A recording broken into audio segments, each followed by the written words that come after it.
Banyak manusia yang melanggar masalah ini semaunya sendiri. Kita sudah ada Rasulullah SAW.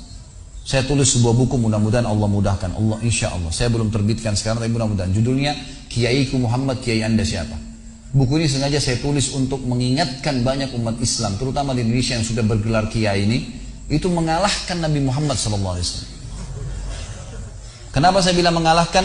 Dia buat ibadah yang dia mau sendiri. Ditanya, Pak Kiai, dari mana dalilnya? Nabi pernah kerjain nggak? Nggak pernah, tapi bagus. Loh, bagus ini harus di mata Allah dan Rasulnya, bukan di mata kamu, gitu kan?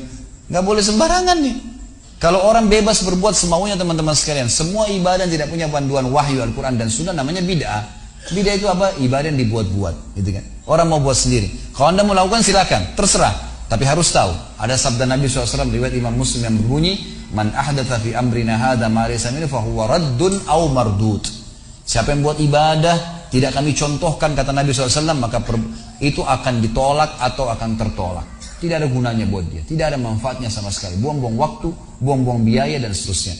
Teman-teman sekalian, fokuslah pada ibadah yang sudah ada panduannya. Itu aja sudah banyak sekali. Coba saya kasih rasional. Subuh, besok subuh insya Allah ada sholat sunnatul fajr.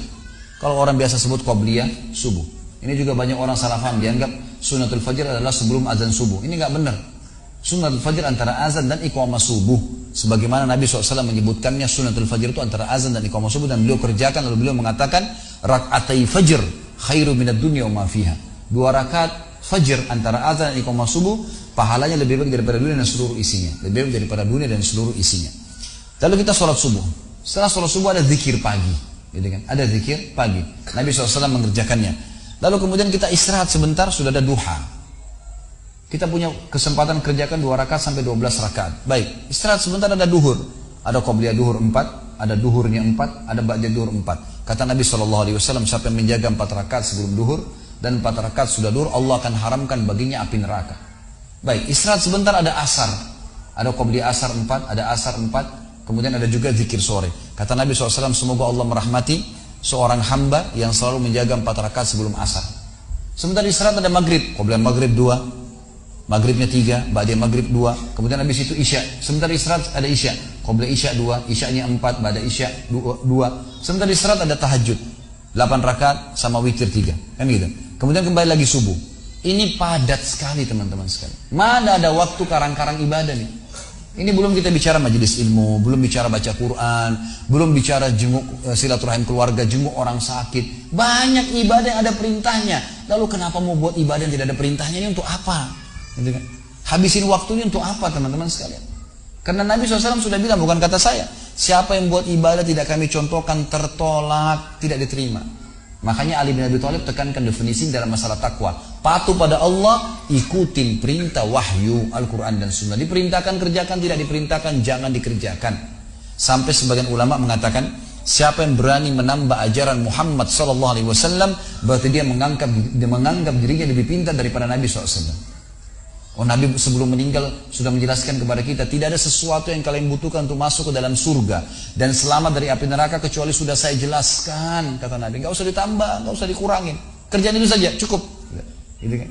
Jadi fokus di masalah ibadah sesuai dengan wahyu.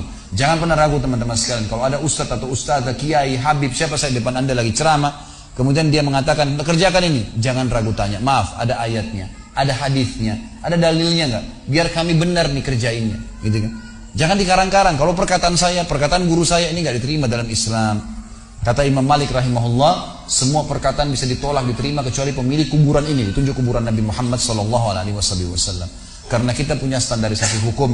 Muslim Afrika, Muslim bule di Eropa dan Amerika, Muslim Jazirah Arab, Muslim di Asia Tenggara, Melayu, sama saja. Selama syahadat hukum halal haramnya sama, ibadahnya sama. Wong kiblatnya satu, Ka'bah, Tuhannya satu, Allah, Nabinya satu, Muhammad SAW. Ya kan, kitabnya Al-Quran sama. Kenapa harus ada perselisihan? Banyak orang salah paham. Oh, ada hadis Nabi ikhtilaf ummati rahmah. Dari mana hadis ini teman-teman sekalian? Hadis maudhu ini, hadis palsu. Ikhtilaf umatku adalah rahmat. Dari mana rahmat? Kalau begitu berarti Nabi SAW suruh kita berselisih dong. Gitu kan? Padahal hadis Nabi jelas disuruh bersatu, gitu kan? Orang mukmin seperti orang sama mukminnya seperti satu taman yang saling merapatkan diri satu sama yang lain. Seperti satu jasad, kalau satu luka semuanya badannya demam. Kan begitu. Bukan disuruh berselisih. Dan ini hadis-hadis sahih, ini malah hadis yang palsu. Bagaimana kita bisa pegang pada hadis ini?